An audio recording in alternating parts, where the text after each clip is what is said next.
अहिलेसम्मकै बेस्ट घर ठिक्कको प्राइसमा।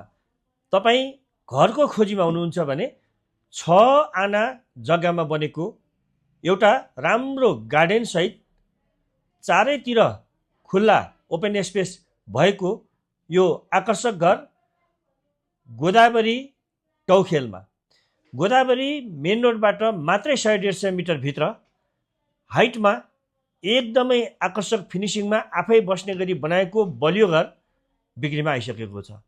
अब तपाईँ गोदावरी जस्तो ठाउँमा सुन्दर हरियाली र शान्त वातावरणमा आनन्दले बस्ने खालको घर खोज्दै हुनुहुन्छ भने यो घर एकदमै आकर्षक लोकेसनमा, भिआइपी लोकेसनमा, 20 फिटको पिच बाटोमा, पूर्व दक्षिण फेस गरेको एकदमै वास्तु मिलेको यो घर बिक्रीमा आइसकेको छ। आउटलुक त्यतिकै राम्रो छ भने यो भित्र कस्तो होला त? तल 2टा बेडरुम, एउटा लिभिङ, एउटा किचन डाइनिङ भाडामा दिएर आफू बस्नलाई यो काठको पार्केटिङ गरेको भर्याङसँगै यो हो तपाईँको लिभिङ रुम। हेर्नुहोस् न, एकदमै आकर्षक फिनिसिङ गरेको यो लिभिङ रुम, 2-3वटा झ्याल एकदमै खुल्ला उज्यालो अनि कौसी पनि। मलाई यो स्पेस एकदम मन पर्यो, एकदमै खुल्ला स्पेस र यो एउटा bedroom, common bedroom, guest room भनौँ, अनि यतापट्टि चाहिँ किचन र dining area, kitchen dining living एकै ठाउँमा भएको। हेर्नुहोस् न, किचन पनि यति उज्यालो छ, यति आकर्षक छ, मजाले घाम कोठा कोठामै छिर्छ। अब वास्तु मिलेको यतापट्टि किचन र यतापट्टि डाइनिङ, डाइनिङ सँगसँगै बार पनि छ, बाहिर कौसी भइहाल्यो। यो स्टोर, किचनलाई स्टोर त चाहियो। आउनुहोस् एउटा बेडरुमतिर जाउँ। बेडरुमहरू कस्तो कस्तो छ त? एकदमै ठुलो बेडरुम हेर्न सक्नुहुन्छ। अब दराज पलङ सबै एसीमा फिक्स, अट्याच बाथरुम भइ नै हाल्यो। 2टामा अट्याच बाथरुम पाउनुहुन्छ यो घर किन्दा, र यो झ्याल पनि तपाईँले प्रयोगमा ल्याउन सक्नुहुन्छ। खासै यसको आवश्यकता पर्दैन, किनभने चारैतिर झ्याल, चारैतिर खुल्ला उज्यालो कोठाहरू।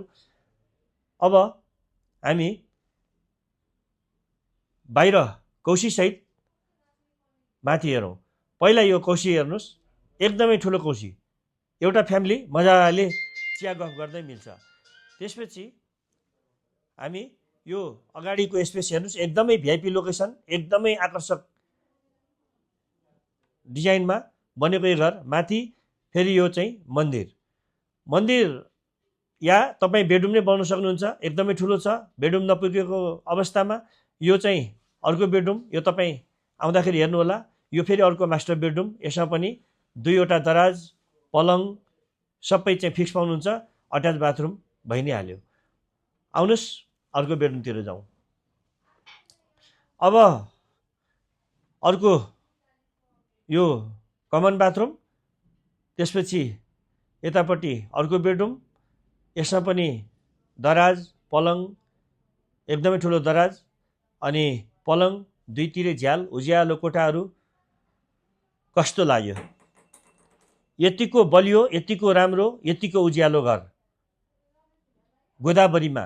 अब यो बाहिर ओपन स्पेस, यो पनि राम्रो स्पेस छ सानोतिनो कार्यक्रम गर्नलाई।